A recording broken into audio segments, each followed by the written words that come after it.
Hello, my friends. How are you today? My name is Natasha, and I am the creator and the founder of the Glow Up Method, and I'm so excited to be here with you today. Oh my gosh, you know what? This is a thoughtful Thursday. Totally came up with that today. Maybe I'm sure somebody else has come up with that before, but my vibe of the day has been thoughtfulness and doing stuff for others and being thoughtful even of myself. It really started with planning my morning out, and I was able to do my 7 a.m. wake up call today. And it just really is like I'm trying to really practice this, but it's getting me in the habit. I may not fling out of bed the first time, but I'm not going back to sleep. I may have hit snooze just to make sure if I did fall back to sleep, I didn't stay asleep. But it was so nice to lay there and be able to be and I know some of you guys are 7 o'clock, that's so late, or 7 o'clock, that's so early. That was the number that worked for me.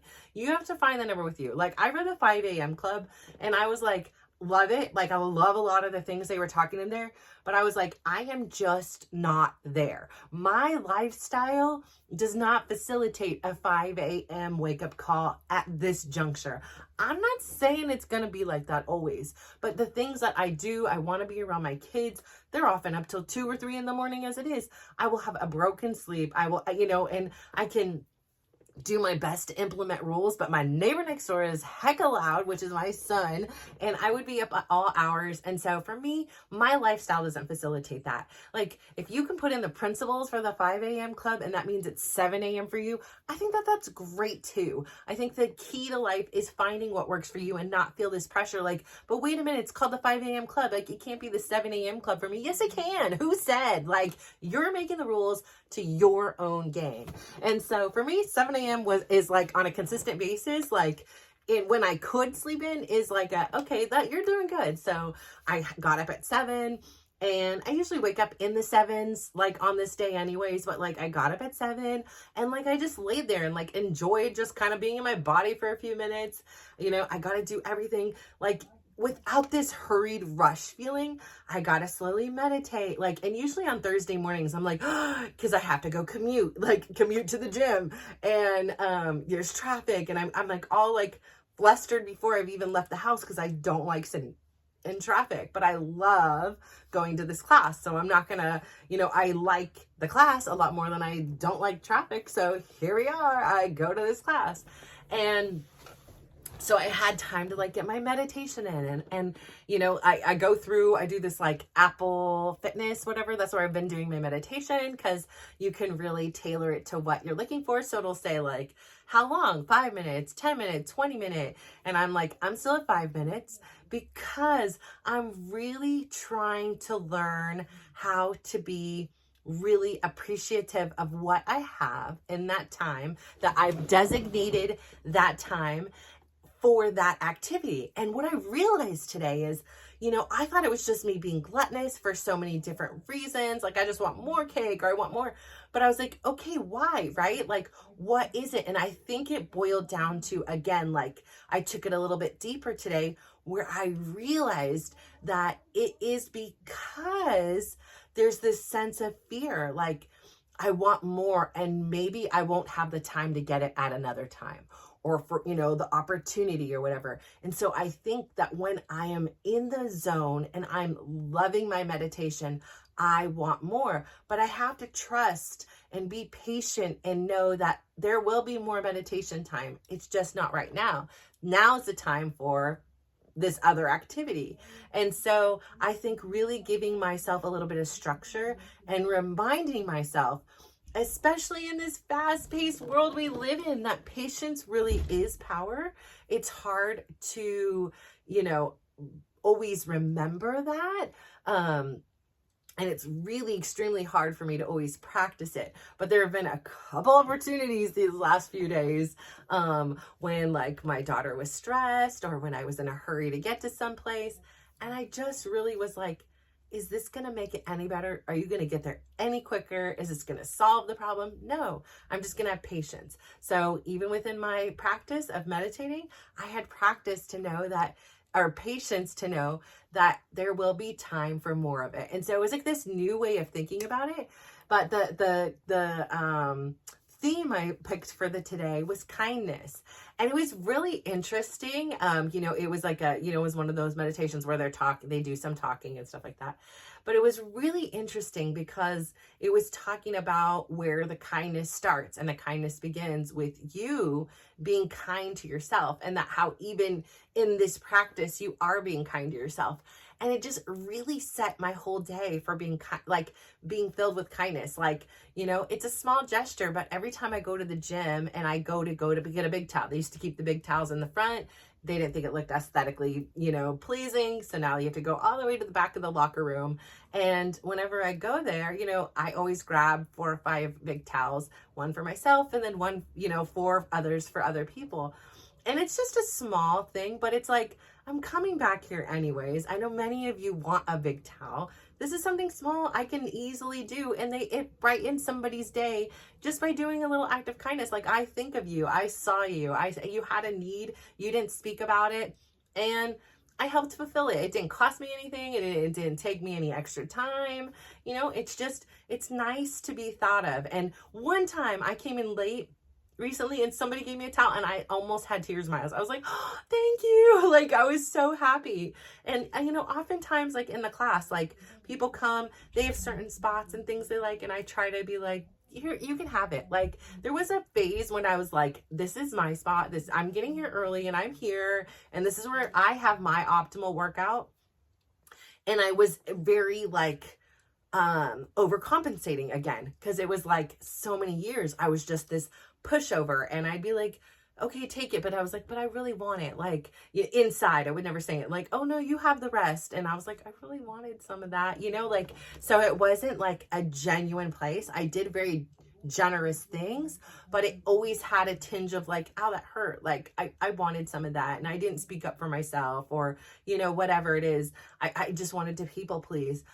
And then for a little bit, it was like the opposite, where it was like, no, I'm taking what I want. Like, almost like a overcorrection. Like, no, this is mine. Like, this is my spot. I got here early and I really wanted this spot, so I'm going to keep it. And that's fine. Like, that's good, right? Like, it was good, but it didn't feel like me. So it was like, I feel like so many things within this journey are like Goldilocks. I realized the way I was doing it doesn't really align with my inside ethos, with that little girl on the inside, with that older woman who I'm going to be into and who I am today. And so I'm trying to listen to like the wisdom of the future and the history and the today, and formulate my things. And so I think, before there are things that I'm like, no, like the Goldilocks story, like, this is too soft, and like, this is too hard. And so now I'm finding that in between balance where it's like, I am happy. Like, if I want to be in the spot and I'm there, I'll keep it. But I'm also sometimes like, yesterday, one of my girlfriends came and she's like this tall, right? Like, and I was going to be in front of her, and I'm tall. Like, she can't see past me. Yes, she'll watch me, but I was like, you take my spot, I'll go behind you. And she's like, really? I'm like, yes, I can see right over you. I'm fine. I'm good. And it wasn't because I was wanting her friendship, or to prove to her I'm a good person, or, I really wanted it, but like, it felt like I should do this. No, now I'm able to give from a place that knows, this is what I want to do. This is me being me, because being me is being a thoughtful person and being a kind person. And, and it's also a time when I stand up for what I want and things like that. So finding this balance and this blend is so beautiful, because this didn't feel right and this still didn't feel right. Like, it was gritty, and it was, like I say, it's gritty. It's that word sisu, where it's like, it's just this inner grit, and you can't, it's a Finnish word that doesn't even have a, real definition, but it's like the ultimate grit is kind of like what I imagine it as being. And I had that, like I had developed that as a survival skill. And for me, I am no longer in survival mode. I was in survival mode for 45 years. And yes, my body needs to survive, right? Like I need to eat, I need to drink, I need to breathe air and do all the things necessary to survive. But the intention for me now, like the goal for me now, is to thrive. And when I thrive, I help others thrive, and that feels good. So being kind to myself is really where it begins. When you are kind to yourself, it's really where it begins. And you know, there's like such little things. Like today, I went again and I could cut myself flowers. Like I was singing the Miley Cyrus song. I was like, oh yeah, I got this. This is like my own jam now. I'm like, I can cut myself flowers. I can write glow up method in the sand. What else I can do? It was saying, what else does the song say? Oh, I take myself dancing like all the time. I can hold my friends' hands like, and finally, like, I can love me better than anyone can. And like, I get that. And for so long, I either didn't believe that was possible. I thought like that would never happen. I thought that that was weird, you know? And now I'm like, yeah, I do. I care about myself. I think I'm a pretty lady. I think I am very kind, you know, like I can sit here and say all the things. And I'm not saying that to like be like, oh yeah, no, it's because I know, like I'm in a place where I know that that is true. And I really want to help you to be able to start talking a positive narrative to yourself, like pointing out all the good that you do. Like if you think about it in the span of a day, you know, like say if we do 100 things, at least 80 of those things that you do, at least 80 of those things, probably more like 90 of those things, you're going to do right. You're going to do kind. You're going to do good. Like it's going to be, you know, in alignment with who you are. And yeah, then there's that other 10 or 20% that you're like, yeah, character building moment. I could grow. I made a mistake. I yelled. I spilled something. I, you know, went back to my old ways and I said something like, oh, I don't look good in this dress or whatever it was like, and you know, we're human and that's part of our experience, but really catching ourselves and starting to reprogram the thinking that we have going on is so crucial. And so I think that like the first step is just acknowledging like what is happening, because it's like it's so repetitive and it's so embedded in us that I think oftentimes we don't even know what's going on. It's just on autopilot. Like here's what it is: the comparing ourselves, the judging ourselves, all that stuff that is just tanking us. You know, we need to be filling ourselves up. And I know sometimes you're like, but I feel like so bad. Like, make the rules for you that will work, that you will do. And it's so easy to say. Like, I have listened to so many things, so many different people. And the thing is there's a part of me when I before would listen to them and I was like, yeah, that's so easy to say because you've never been depressed. Like you've lived a privileged life. Like, let me go look. Oh, you went to Harvard and you went to MIT. Tough. You're already brilliant. You had opportunities that, you know, I didn't ever have, you know? So it's like, oh, let me see your picture of you obese. Oh, wait, that doesn't exist. You know, like, you know, certain people like David Goggins, I was like, you know, but he's a whole nother level of like, you know, I don't think there is another human like David Goggins. Like, I can push myself, and if I would have stayed on my gritty path, you know, I could be, you know, down here to his up here, you know, because I have had all these adversities. I have had to be crazy at times in my life and do crazy things. But I was like, no, after listening to the book, that's a no for, I mean, I probably could if I had to, but I was like literally like drowning in the ocean and stuff. I'm like, no, like I'm scared. I don't even, like, I'm afraid that, like, a bug is going to come out of my flowers. Like, I can't do all that. So, like, I know my limitations. I know who I am. I have no desire to do that. So, but yeah, I mean, obviously somebody like him is like, here's where I was, here's where I came from. And that's one of the things I can really connect to with him and his work, is because it's like, yeah, I get you, David, because that was me. It was like, that's what I'm telling you. Like, I came from this, I came from this, I came from nothing, like, you imagine teen parents, we aren't rolling in the dough, we're not living at my grandparents' house. Like, these are teen parents trying to keep it down, like, and now you have a mouth to feed in San Francisco. Like, I don't know what the economy was like back in the 70s when I was born, but I can imagine it was still tough. I can imagine that, and I don't even think my mom worked. So I think it's like, it was literally my dad's busboy income that was like paying for our rent and food. And so, it's been tough,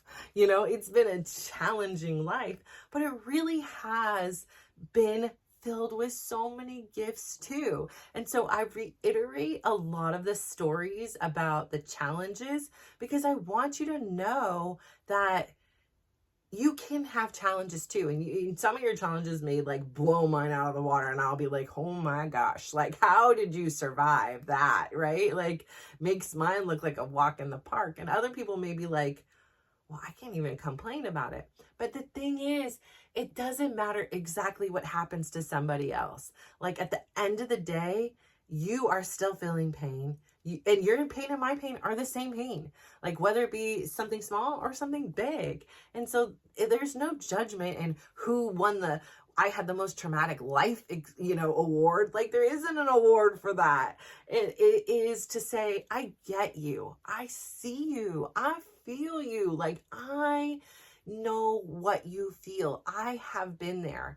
And if I could be there and somehow find a way to claw out, and it wasn't always easy. I mean, I remember when my son so we're talking, it was a tough year. My first child is a senior in high school, and my third child is diagnosed with a brain tumor. And, I've got other things going on with other kids. I've got one kid who is still, gradually building up his tolerance because he has a severe peanut allergy. And so he's doing clinical trials. And then he's being treated off like he's got stuff going on. My daughter's in the heart of high school, and that's a tough time. It's a tough season to be a sophomore girl in high school. At least for her, it was a very, very tough time. And there's a lot going on. I've got a business. At this time, my cousin and her husband used to work with us, and little did I know that they were just going to abruptly quit and stop working with us and take have had everything lined up, and we're like going to take clients away, whatever. So, there was a lot going on, and then, worrying about money, worrying about college and the dynamics of our house changing. And I remember just getting up every day and being in absolute survival mode. Like, it was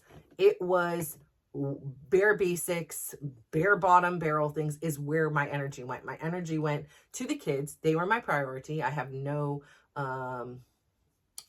shame about that. Like, this was my priority. It was those kids.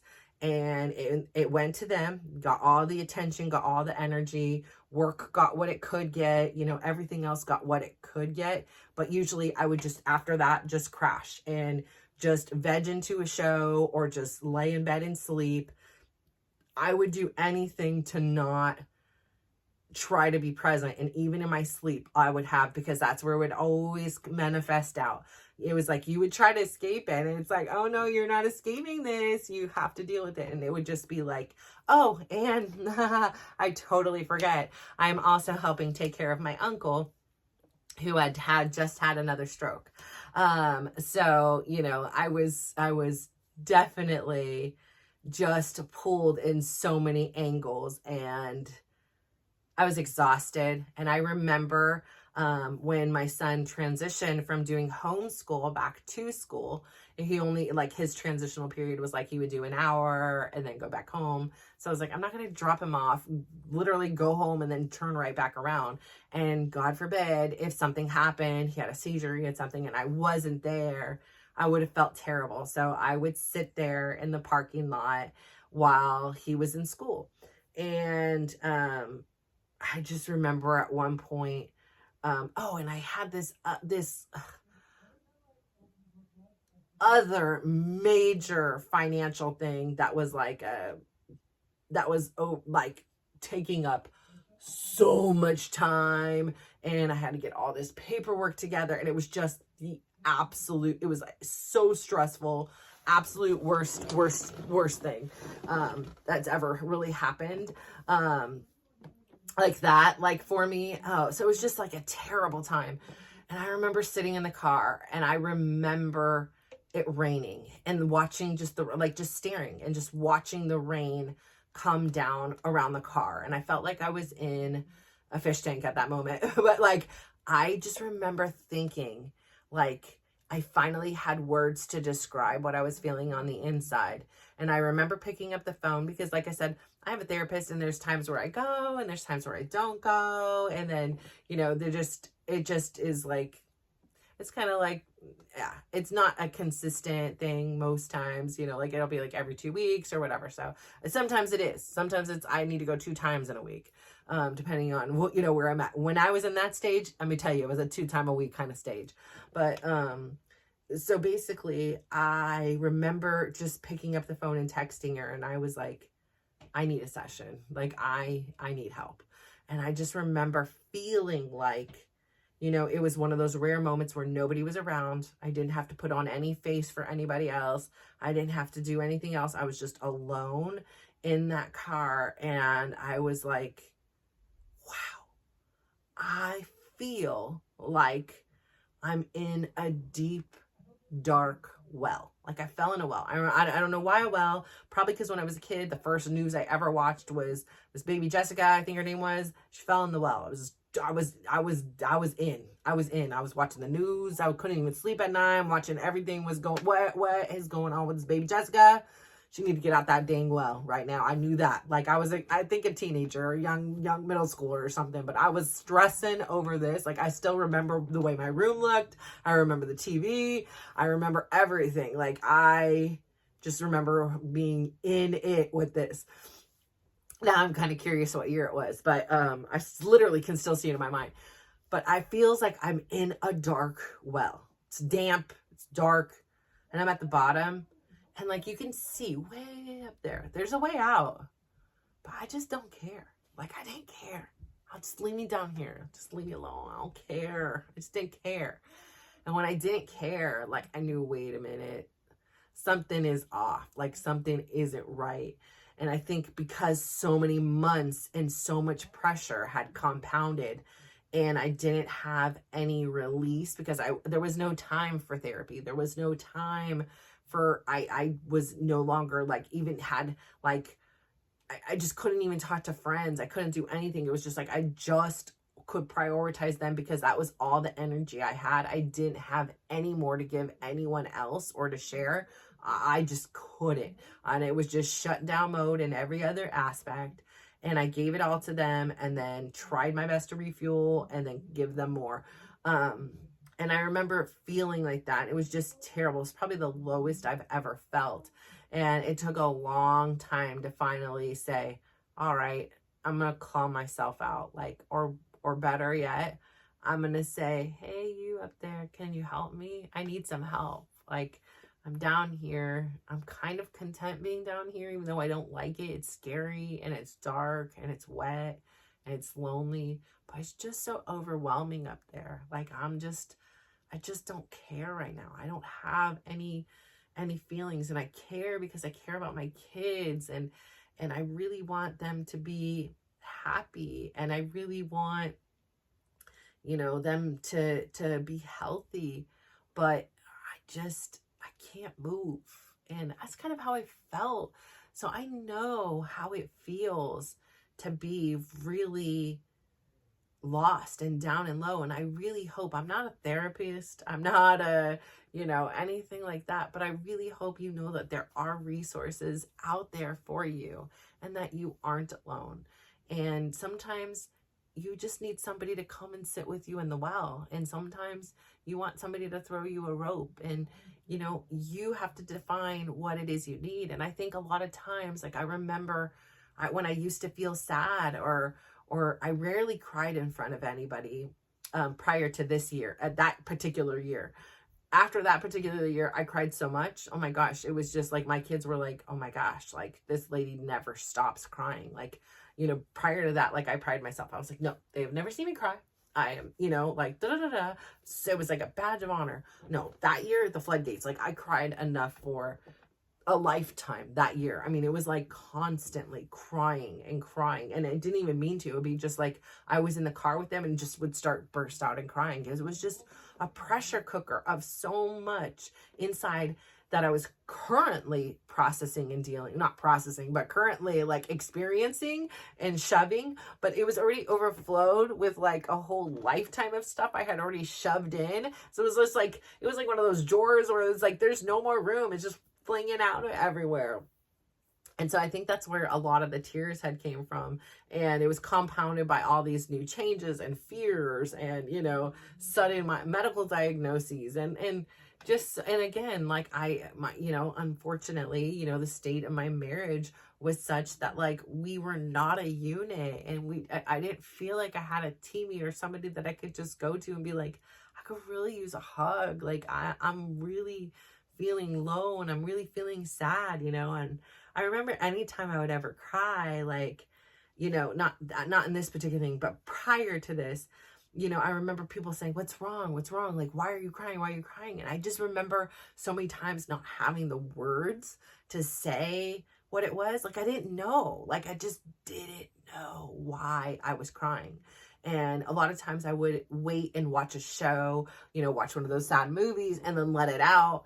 And then it would just come out. Like once you open the floodgates, it was like movie was done 25 minutes ago and I'm still crying, I remember we went to go see, oh my gosh, I think in high school we went to see, oh my gosh, it was some movie, Philadelphia. I don't remember what it was called. I think it was the Philadelphia movie. And I was just crying. The almost the whole movie, I'm crying. And I remember when my friend's dad picked us up, I was still crying. He was like, what is going on with you? I'm like, I don't know. It was this movie. They're like, it was sad, but why are we still crying now? I'm like, I don't know. They're like, it's not real, right? Like, I'm like, but I think it's based on a true story. I don't know. Like, I just take it really, really hard. So I would use these random outlets to like get my cry out. So I remember people would ask me all the time, like, why are we crying? And I didn't know. Like, I think it was just a pressure cooker, and I just didn't sit with my emotions for so long that like, I didn't know. I just knew I needed to get it out. And I think that that's okay. I think that because then I would be like, how do you not know why you're crying? Like I would then again, like kind of beat myself up about it. I was like, you should know why you're crying, right? Like it is you. And so like, I felt like it was just always like something I was doing kind of wrong. And, I really just wanted to get things right. And I couldn't even get crying right. Like I couldn't get like my emotions out. So I say all this to say, again, I didn't know any of this was going to come out or where we were going with it today. But what I want to say is this, is I get what you're going through. Like I understand that there are, failures of marriages. There are a lot of hard things out there that many of us are going through, losing jobs right now. The economy is tough, like not having enough money to pay for bills and things like that. Like I get it. And I have been there through so many things.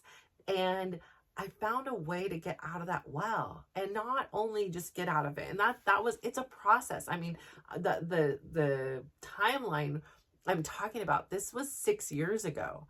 And that sounds so big and it sounds so long, like, but that girl sitting in that car, in that fish tank car, it felt like with the rain pouring down and the gray skies, and I'm sitting there in the car, absolutely alone and just sobbing at like the inability to handle all the things that were going on, I at least had the wherewithal to know to ask for help, to say, I need help. This is too big for me. And I don't know where to go. And I don't know what else to do. But I'm going to reach out to my therapist and say, I need help.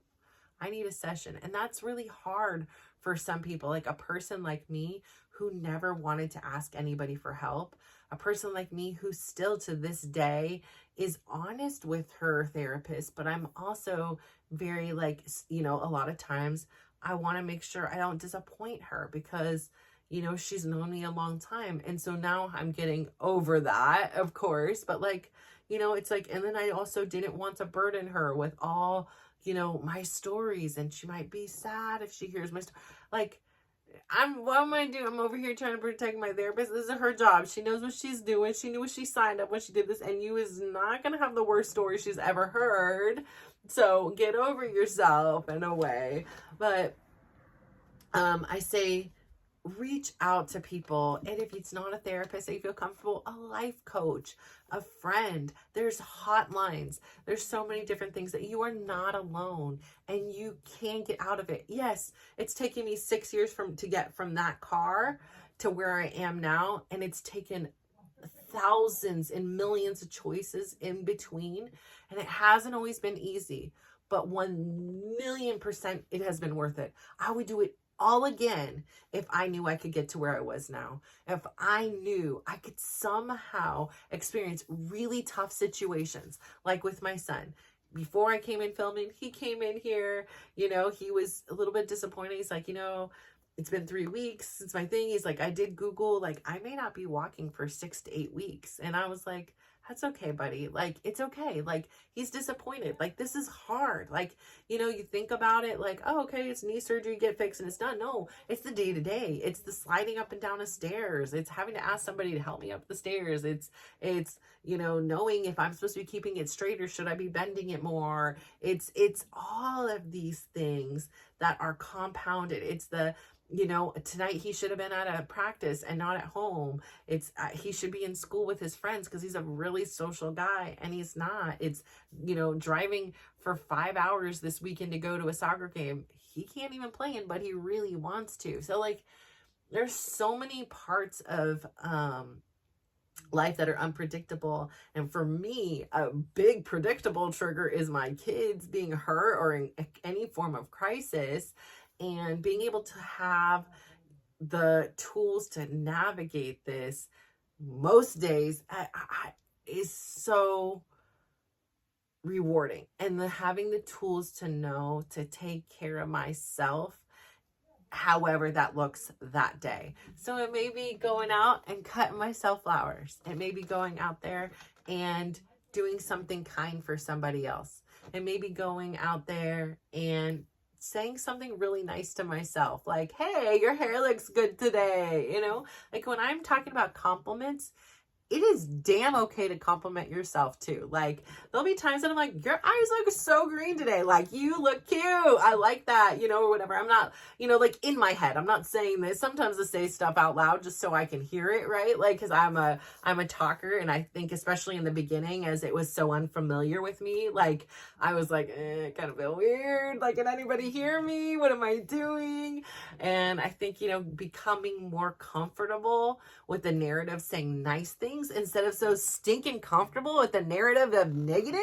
Like, come on now. So that is your goal today. I'm going to ask you to please go out there today and say 3 nice things about yourself. And I know it's going to feel weird. If you can do it out loud, great. If you like to write things down, write it down and read it. If you can write it, think it, and say it out loud, perfect. Whatever works for you, but 3 things. I think there are 3 amazing things about you. You have the courage to sit here and listen to me for 30 minutes and hopefully gain something out of it. That shows me that you really do believe that your life can be better, or you just want to compare yourself to somebody else's life who's worse than yours. I don't know. And I don't really care, but like, you know, I don't care if you think my life is worse or better. I don't care. We're not in competition here. But, what I am saying here is there are so many beautiful and amazing things about you. And I'm just asking you to pick out 3, whatever it is. Like, today I smell good, like whatever it is. Hey, I did really good at my job today. Like, I made this person smile, or whatever it is. Oh, I cooked a really good meal, or, you know, I was so nice to myself. I let myself, you know, sleep in an extra 5 minutes. Whatever it is, you define it. Like, I'm not sitting here, I'm giving you some ideas, but you got it. You know what I'm talking about.